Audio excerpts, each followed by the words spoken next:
London, 1879.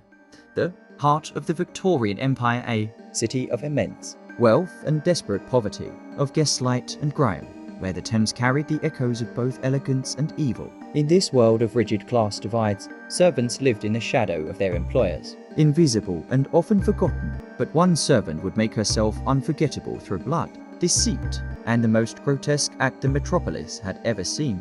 Her name was Kate Webster, and her crime would become one of the most horrifying tales of the 19th century, a murder that blended greed, arrogance, and unspeakable brutality. Kate Webster was born Catherine Lawler around 1849 in County Wexford, Ireland, a time and place ravaged by famine, poverty, and struggle. Like many of her generation, she sought a better life across the Irish Sea, coming to England as a domestic servant. But behind the quiet fard of service lay a restless, resentful spirit. Kate was known for her temper, her dishonesty, and her taste for drink.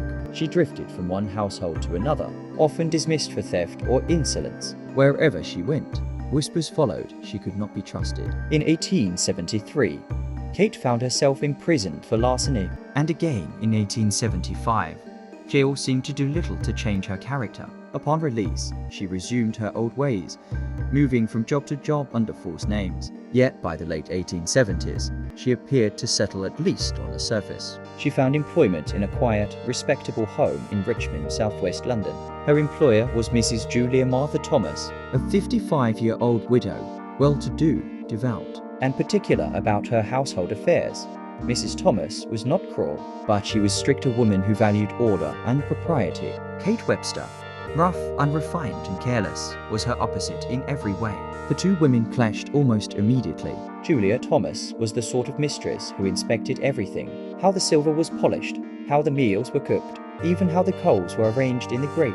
Kate resented this oversight. She had little patience for rules and even less for authority. Neighbors recalled hearing raised voices in the Thomas home. Kate was insolent, and Mrs. Thomas threatened to dismiss her more than once. Yet strangely, she kept her on, perhaps out of pity, perhaps out of habit. That decision would cost her her life. On Sunday, March 2nd, 1879, Mrs. Thomas attended evening service at the local Presbyterian chapel. Witnesses remembered her leaving around 6 o'clock, dressed neatly in her church-going clothes. She spoke briefly with parishioners and returned home at about 7:30. That was the last time anyone saw her alive. What happened next inside that modest house on Park Road became the stuff of horror. Kate Webster would later give several contradictory versions of the night's events. In one, she claimed Mrs. Thomas had berated her harshly, threatening to dismiss her again. In another, she said a quarrel escalated into a physical struggle. Whatever the truth, the outcome was gruesome. At some point that night, Kate struck her employer, possibly with a heavy iron, and killed her. But what followed transformed a simple act of murder into a legend of depravity. Faced with a corpse and the risk of discovery, Kate made a decision both cold and unimaginably macabre. She set about dismembering the body. Using a razor and a carving knife, she cut Mrs. Thomas into pieces. She boiled the remains in a copper pot used for washing clothes, stripping flesh from bone. The head, legs, and internal organs were discarded into the River Thames. What could not be disposed of quickly, she burned. One neighbor later described seeing smoke and smelling a sickly odor that Sunday night, an odor they could never forget. In the aftermath, Kate did not flee. She stayed, and she lied. When neighbors asked after Mrs. Thomas, she claimed her mistress had gone to the country. She even forged letters to reinforce the illusion that Mrs. Thomas was alive and traveling. But perhaps most audaciously, she began to impersonate her dead employer. Dressing in Mrs. Thomas's clothes, she introduced herself as Mrs. Thomas to acquaintances. She tried to sell off the furnishings of the house, and even invited friends over to help themselves to her late servant's things. The arrogance of it stunned everyone. Later, she was living inside the home of her victim, wearing her clothes and calling herself by her name. The charade might have lasted longer had it not been for a series of chance discoveries. On March 5th, a young boy playing by the river near Putney Bridge noticed a strange, heavy bundle floating in the water. Inside was a human foot and part of a leg pale, cleanly severed, unmistakably female. Police soon recovered other pieces: flesh, bones, parts of a torso, but the head was missing, and identification was difficult. Newspapers immediately dubbed it the Richmond Murder, and the public imagination caught fire. Crowds gathered along the Thames hoping to glimpse the spot. where the grisly remains had been found, detectives began tracing local missing persons, and their attention turned to the absence of Mrs. Thomas.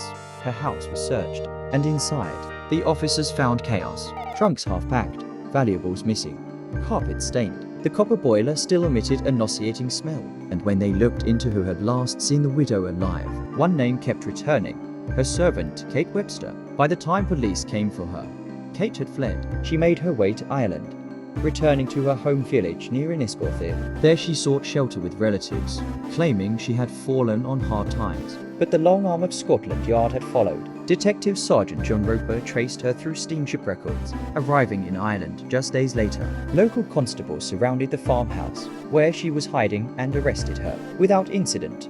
When brought back to London, Kate denied everything. She told wild, conflicting stories that Mrs. Thomas had gone abroad, that two strange men had killed her, that she herself had been bewitched. The newspapers seized on her words, painting her alternately as a she-devil and a madwoman. The trial began in July 1879 at the Old Bailey, and from the outset it was clear that this would be more than a legal proceeding. It was a public spectacle. Crowds lined the streets. Every newspaper in Britain printed sketches of the dark-haired Irishwoman accused of boiling her employer. The prosecution, led by Attorney General Sir Harding Giffard, laid out the evidence methodically.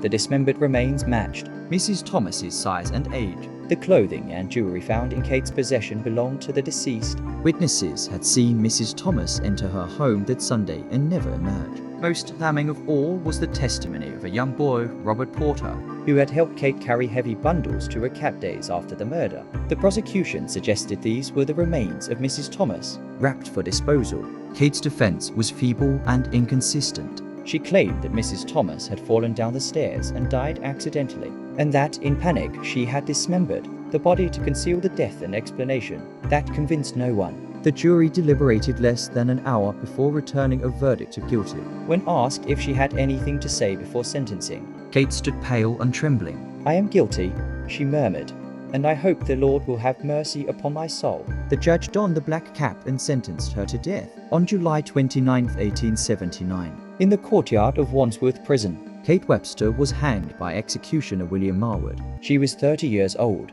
Her last words were a prayer. After her death, rumors swirled that she had confessed the location of Mrs. Thomas's missing head, but it was never recovered, not until more than a century later.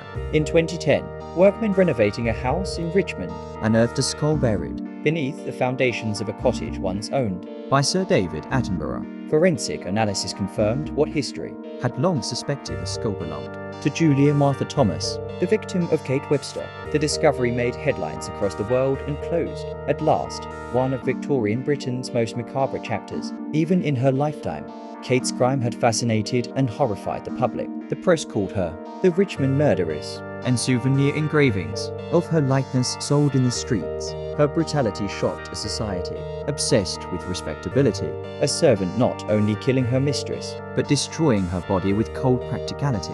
To many Victorians, it was the ultimate inversion of the social order, a symbol of class hatred and moral decay.